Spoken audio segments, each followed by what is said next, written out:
부조와 선지자 제46장 축복과 저주. 아간에 대한 형을 집행한 후에 여호수아는 모든 군사를 소집하여 다시 아이를 향하여 진격하라는 명을 받았다. 하나님의 능력이 당신의 백성과 함께 하셨으므로 그들은 곧 아이 성을 점령하였다. 이제 군사적 행동을 중지하고 온 이스라엘은 엄숙한 종교적 의식에 참여하여야 했다. 백성들은 가나안에 정착하기를 열망했으나 아직 저희 가족들을 위하여 집이나 토지를 소유하지 못했으므로 그것을 얻기 위하여 가나안인들을 몰아내야 하였다.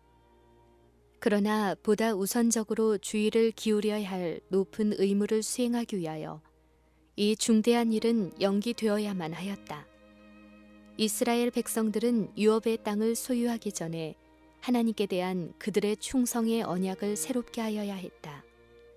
모세의 마지막 권면에는 이스라엘 모든 지파는 하나님의 율법을 엄숙히 인식하기 위하여 세겜에 있는 에발산과 그리심산에 모이라는 지시가 2번이나 주어져 있다.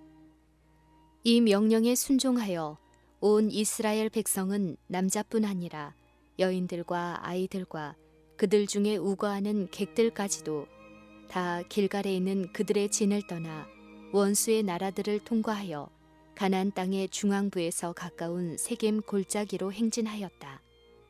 비록 아직 정복하지 않은 원수들에게 에워싸여 있을지라도 그들이 하나님께 충성하는 한 하나님의 보호 아래 있었으므로 안전하였다. 야곱의 시대에서처럼 하나님이 그 사면 고을들로 크게 두려워하게 하신 고로 이제 히브리인들은 아무런 방해도 받지 않았다. 이 엄숙한 의식을 위하여 지정된 장소는 그들의 조상들의 역사와 연관시켜 볼 때에 이미 신성한 곳이었다. 이곳은 아브라함이 가나안 땅에서 여호와께 첫 제단을 쌓은 곳이다. 아브라함과 야곱이 모두 이곳에 저희 장막을 쳤었고 그 후에 이스라엘 지파들이 요셉의 시체를 가져와 이곳에 장사하였다. 그뿐 아니라 여기에는 야곱이 판 우물도 있었고 그 가족들이 그 아래 그들의 신상들을 파묻었던 상수리 나무도 있었다.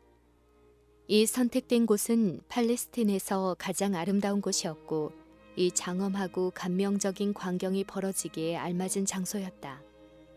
아름다운 골짜기와 감람나무 숲으로 점철된 푸른 들은 생수의 샘에서 흘러내리는 시내들이 물을 대줌으로 인하여 이름 모를 야생화들이 보석처럼 피어 불모의 산들 사이에 매혹적으로 펼쳐져 있었다. 그 골짜기 양편에 있는 에발산과 그리심산은 서로 가까이 접근해 있었고 그 산들 아래 있는 절벽들은 자연의 강단처럼 되어 있었고 거기서 하는 말은 사방에서 분명하게 들을 수 있었다. 한편 산 중턱에는 푹 꺼진 곳이 있어서 무수한 군중이 회집할 수 있었다. 모세의 지시를 따라 에발산에 큰 돌로 만든 한 기념비를 세웠다. 전에 석고를 발라서 준비해 두었던 이 돌들 위에 율법을 새겼는데 이 율법에는 시내산에서 반포되고 돌비에 기록된 십계명뿐 아니라 하나님께서 모세에게 전하시고 그가 책에 기록한 율법들이 포함되어 있었다. 이 기념비 곁에는 다듬지 않은 돌로 제단을 만들고 그 위에 여호와께 희생 제물을 드렸다. 저주가 선포된 에발산에 제단을 쌓았다는 사실은 이스라엘이 하나님의 율법을 범한 까닭으로 당신의 분노를 초래했다는 것과 희생 제단이 대표한 바 그리스도의 속죄가 없었다면 당장의 형벌이 내렸을 것임을 나타내는 의미심장한 것이었다. 모두가 레아와 라헬의 후손인 6지파는 그리심산에 서고 한편 여종들의 후손은 루벤과 스불론과 함께 에발산에 자리를 잡았으며 제사장들은 법궤와 함께 그들 사이에 있는 골짜기에 있었다. 조용히 하라는 나팔 소리가 울려 퍼진 후에 여호수아는 깊은 침묵 가운데 거룩한 법궤 곁에 서서 이 거대한 회중 앞에서 하나님의 율법을 순종할 때에 따를 축복의 말씀을 읽었다. 그때에 그리심산에 선 모든 지파가 아멘으로 회답하였다. 그 후에 그가 저주의 말씀을 낭독할 때에 에발산 위에 선 지파들이 같은 방법으로 동의를 표했다. 이 같은 엄숙한 응답에 수천 수만의 음성이 합하여 한 사람의 음성과 같이 울려 퍼졌다. 이일 후에 그들이 모세에게 받은 율례와 법도와 함께 하나님의 율법을 낭독하였다. 이스라엘 백성들은 시내산에서 하나님이 직접 당신의 입을 통해 말씀하시는 율법을 받았다. 하나님께서 친히 기록하신 그 거룩한 계명이 아직도 법궤 속에 보관되어 있었다. 이제 이 계명은 모든 사람이 읽을 수 있는 곳에 다시 기록되었다. 모든 사람들은 가나안 점령에 대한 언약의 조건들을 친히 볼 특권을 얻었다. 모든 사람들은 언약의 말씀을 받아들인다는 표시를 해야 하였고, 그것을 준수하면 축복을 받고 게을리하면 저주를 받게 된다는 사실에 동의해야 하였다. 율법을 기념비에 기록했을 뿐 아니라 온 이스라엘이 듣는 가운데서 여호수아가 봉독하였다. 모세가 연설하면서 신명기서 전체를 백성들에게 준 지 많은 주일이 지나지 않았으나 여호수아는 이제 율법을 다시 봉독하였다. 이스라엘 남자뿐 아니라 모든 여인과 아이들이 봉독하는 율법을 들었으며, 이 율법은 대단히 중요했기 때문에 그들도 역시 그들의 의무를 알고 행해야 하였다. 하나님께서는 당신의 법도에 대하여 다음과 같이 이스라엘에게 명령하셨다. 너희는 나의 이 말을 너희 마음과 뜻에 두고 또 그것으로 너희 손목에 매어 기호를 삼고 너희 미간에 붙여 표를 삼으며 또 그것을 너희 자녀에게 가르치라. 그리하면 여호와께서 너희 열조에게 주리라고 맹세하신 땅에서 너희의 날과 너희 자녀의 날이 많아서 하늘이 땅을 덮는 날의 장구함 같으리라. 7년마다 온 이스라엘이 모인 중에 전 율법을 봉독해야 하였는데, 이는 모세가 다음에 명한 바와 같았다.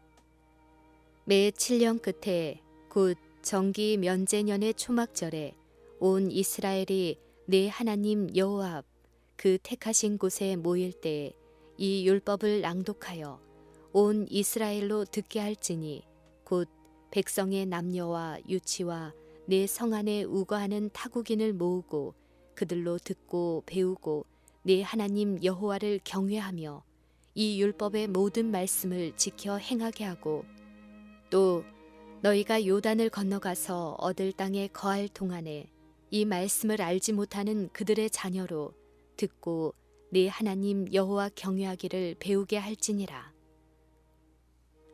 사단은 항상 하나님께서 말씀하신 것을 왜곡시키고 인간의 마음을 흐리게 하고 이해력을 어둡게 하여 그들을 죄악으로 인도하고자 노력하고 있다.